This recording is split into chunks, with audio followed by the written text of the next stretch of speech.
ஸ்ரீ கிருஷ்ண பகவான் வாக்கியம். கர்மோபதேசம் 3 உருவங்களை அடைந்துள்ளது. அவை எவை என்றால், ஞானம், ஞானத்தால் அறியத்தக்க விஷயம், ஞானம் உடையவன். கர்மமும் 3 உருவங்களை உடையதே. அவை எவை என்றால், கர்மத்திற்கு ஆக வேண்டிய பதார்த்தங்களை சம்பாதிப்பது காரணமென்றும், செய்வது கரணமென்றும், செய்பவன் கர்த்தாவென்றும் உருவங்களாயிருக்கிறது. நம்மால் செய்யப்படுகிற கர்மங்களைப் பற்றிய ஞானமும், அனுஷ்டிக்கப்படுகிற கர்மமும், அதை அனுஷ்டிக்கிறவனும் சத்துவம் முதலிய குணங்களின் வித்தியாசத்தினால் 3 விதமாக குணங்களின் காரியங்களை எண்ணும் பொழுது சொல்லப்படுகிறது.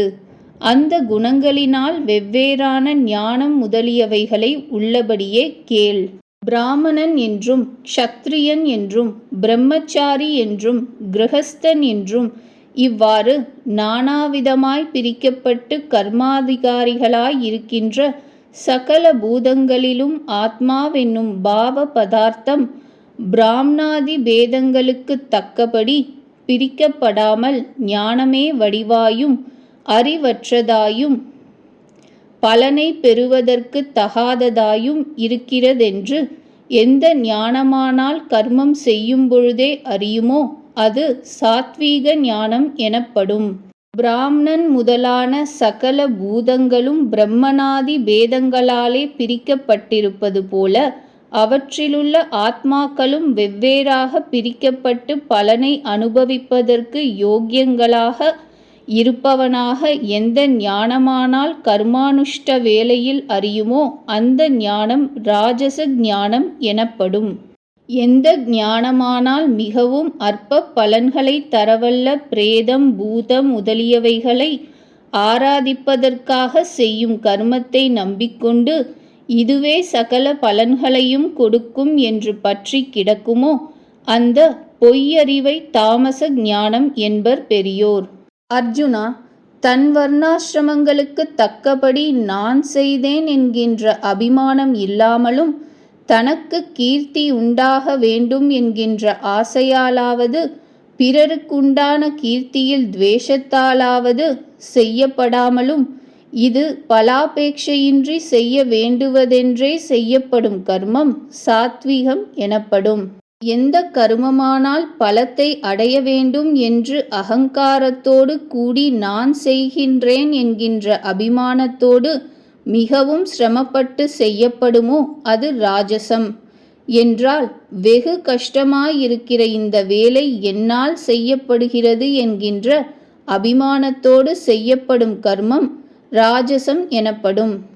கர்மம் செய்யும் பொழுது உண்டாகும் துயரத்தையும் பணச்செலவையும் பிராணி ஹிம்சையையும் கர்மத்தை முடிக்கும்படியான சாமர்த்தியத்தையும் பாராமல் பரம புருஷன் செய்கிறான் என்கின்ற ஞானமும் இல்லாமல் எந்த கர்மம் ஆரம்பிக்கப்படுமோ அது தாமசம் எனப்படும். பலனில் பற்றற்று செய்கிறேன் என்கின்ற அபிமானம் இல்லாமல் தைரியத்தோடும் உற்சாகத்தோடும் கூடியவனாய் யுத்தம் முதலிய கர்மத்திலும் அதற்காக செய்யும் பொருள் தேடல் முதலிய கர்மங்களிலும் சித்தி உண்டானாலும் உண்டாகாவிட்டாலும் சித்த விகாரம் அடையாமல் இருப்பவன் சாத்வீக கர்த்தா எனப்படுவான். அர்ஜுனா, கீர்த்தி பெற வேண்டும் என்றும் கர்ம பலனை அடைய வேண்டும் என்றும் கோரியவனாய் அக்கர்மத்திற்கு செலவு பண்ண வேண்டிய பொருளை செலவிடும்படியான ஸ்வபாவம் இல்லாத லோபியாய் பிறரை வருத்தி வேலையை முடிக்கும் அவனாய் செய்ய வேண்டும் கர்மத்திற்கேற்க ஆச்சாரம் இல்லாதவனாய் யுத்தம் முதலிய கர்மங்களால் உண்டாகும் சித்தியிலும் அசித்தியிலும் சந்தோஷமும் துக்கமும் கொண்டாடுகின்றவனாய் கர்மம் செய்பவன் ராஜச கர்த்தா எனப்படுவான். சாஸ்திரோக்தமான கர்மத்தை செய்ய தகுந்த யோகியதை அற்றவனாய் வித்யை என்பதே அறியாதவனாய் வேலை செய்ய மாட்டாத சோம்பல் உள்ளவனாய் சூன்யம் முதலிய வேலை செய்வதில் ருச்சி உள்ளவனாய் வஞ்சனைக்காரனாய் கர்மம் செய்ய தொடங்கினாலும் மெதுவாய் செய்பவனாய் வருத்தம் சிறிதானாலும் அதை எப்பொழுதும் அதிகமாய் பாராட்டுபவனாய் பிறருக்கு நெடுநாளாய் அனர்த்தம் தேடுபவனாய் கர்மம் செய்பவன் தாமச கர்த்தா எனப்படுவான். அதாவது பகுத்தறிவோடு கூடிய நிச்சய ஞானமான புத்திக்கும் ஆரம்பித்த வேலையை விக்னம் நேரிட்டாலும் கைவிடாமல் இருப்பதென்கின்ற தைரியத்திற்கும் சத்துவம் முதலிய குணங்களுக்கு தக்கபடி உண்டான 3 பேதங்களையும் தனித்தனியே உள்ளபடியே சொல்லுகிறேன் கேட்பாயாக. க்ஷேமத்திற்கு சாதனமான பிரவிற்த்தியையும் மோக்ஷத்திற்கு சாதனமான நிவிருத்தியையும் எந்த புத்தி அறியுமோ, பிரவிற்த்தி தர்மமோ நிவிருத்தி தர்மமோ இவ்விரண்டில் ஒன்றை கைப்பற்றி அனுஷ்டிப்பவர்களான சர்வ வர்ணத்தாரும் கால தேச வர்த்தமானங்களுக்கு தக்கபடி இது செய்யத்தகும் இது செய்யத்தகாது என்று எந்த புத்தி அறியுமோ, சாஸ்திரத்தை கடந்தால் பயம் என்பதையும் சாஸ்திரத்தை பின் சென்றால் அபயம் என்பதையும் சம்சாரத்தின் உண்மையையும் அவற்றை ஒழிப்பதான மோக்ஷத்தின் உண்மையையும் எந்த புத்தி அறியுமோ அது சாத்விக புத்தி எனப்படும். முற்கூறிய இருவகை தர்மங்களையும் அவற்றின் விபரீதங்களையும் அதில் நிஷ்டை உடையவர்கள் தேச காலங்களுக்கு தக்கபடி செய்ய வேண்டும் காரியங்களையும் ஒழிக்க வேண்டிய காரியங்களையும் உள்ளபடியே அறியமாட்டாத புத்தி ராஜச புத்தி எனப்படும். தாமச புத்தியோ தமோகுணத்தால் சூழப்பட்டதாய் எல்லா பொருள்களையும் விபரீதமாய் காண்பதாம். என்றால் தர்மத்தை அதர்மமாயும் அதர்மத்தை தர்மமாயும் சத்தை அசத்தாயும் அசத்தை சத்தாயும் பரமான தத்துவத்தை அபரமாயும் அபரமான தத்துவத்தை பரமாயும் இப்படி எல்லாவற்றையும் வித்தியாசமாகவே பார்க்கும் என்றபடி. மோக்ஷோபாயமாக எம்பெருமானை உபாசிப்பதென்கின்ற மோக்ஷத்தை உத்தேசித்து பிரவர்த்தித்த மனம், பிராணன், இந்திரியம் முதலியவைகளின் வியாபாரங்களை எல்லாம் எந்த தைரியமானால் சலிக்காமல் நிலைப்பிக்குமோ அது சாத்விக தைரியம் எனப்படும். தர்மம், காமம், அர்த்தம் இவைகளை அபேட்சித்து செய்யும் மனம் முதலியவைகளின் செயல்களை எந்த தைரியமானால் தரிக்குமோ அது ராஜச தைரியம் எனப்படும். நித்திரையையும் விஷயங்களை அனுபவிப்பதனால் உண்டாகும் மதத்தையும் உத்தேசித்து வரும் பயம், சோகம், துக்கம் இவைகளை தரும்படியான மனம் முதலியவைகளின் செயல்களை கெடுமதியானவன் எந்த தைரியத்தை கொண்டு தரிக்கின்றானோ அது தாமச தைரியம் எனப்படும். முன்னர் கூறிய ஞானம், கர்த்தா முதலியவெல்லாம் எந்த சுகத்திற்கு சேஷப்பட்டிருக்குமோ அந்த சுகமும் குணத்திற்கு தக்கபடி 3 விதம் என்கின்ற விஷயத்தை இப்பொழுது சொல்லுகிறேன் கேட்பாயாக. அதாவது எந்த சுகத்தையானால் வெகுகாலம் அபியசித்து வந்து மெல்ல மெல்ல ஈடில்லாத சுகத்தை அனுபவித்து சம்சாரத்தால் வரும் துயரங்களெல்லாம் மனமும் இல்லாமல் ஒழிக்கின்றானோ, எந்த சுகமானால் யோகம் செய்ய தொடங்கும் பொழுது மிகவும் வருத்தப்பட்டு சாதிக்க வேண்டுமாகையாலும் தனியான ஆத்மஸ்வரூபம் முன்னே பழகாமையாலும் முதலில் துக்கம் போல விருந்து பிறகு அபியாசத்தின் வலிமையாலே ஏகாந்தமான ஸ்வரூபத்தை அடைவதால் அமிர்தத்திற்கு சமமாயிருக்குமோ, இதர விஷயங்களை ஒழித்து ஏகாந்தமான ஆத்மாவை மாத்திரம் அனுபவிப்பதனால் உண்டாகின்ற அந்த சுகமானது சாத்விக சுகம் எனப்படும். எந்த சுகமானால் அனுபவிக்கும் பொழுது இந்திரியத்திற்கும் விஷயத்திற்கும் உண்டான சேர்க்கையினால் அமிர்தம் போல் இருந்து அதற்கு ஹேத்துவான பசி முதலியவை தணிந்த பிறகு அது நகரத்திற்கு காரணமாகின்றமை கொண்டு விஷபானம் செய்தால் போல் இருக்குமோ அந்த சுகம் ராஜசம் எனப்படும். எந்த சுகமானால் நித்திரை, ஆலசியம், பிரமாதம் இவைகளால் உண்டாய் அனுபவிக்கும் பொழுது பக்குவமாகும் பொழுதும் ஆத்மஸ்வரூபத்தை அறிய ஒட்டாமல் மோகத்தை விளைவிக்குமோ அந்த சுகம் தாமசம் எனப்படும்.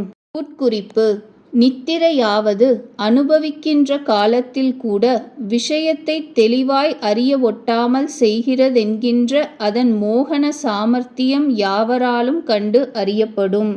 ஆலசியமாவது இந்திரியங்கள் செயல் தீர்ந்திருத்தல். இந்திரியங்கள் செயல் தீர்ந்தால் ஞானம் மந்தப்படவே படும். பிரமாதமாவது செய்ய வேண்டியதில் கவனம் இல்லாமை. இதற்கும் அவ்வாறே அஞ்ஞானத்தை உண்டாக்கும்படியான ஸ்வபாவம் உண்டு. பூமியில் மனிதர்களிலாவது ஆகாயத்தில் தேவர்களிலாவது பிரகிருதியுடன் கலந்து பிரம்மன் முதல் தாவரம் ஈராயுள்ள சகல பிராணிகளிலும் இந்த பிரகிருதியினது முக்குணங்களையும் கடந்த பிராணி ஒன்றாகிலும் கிடையாது.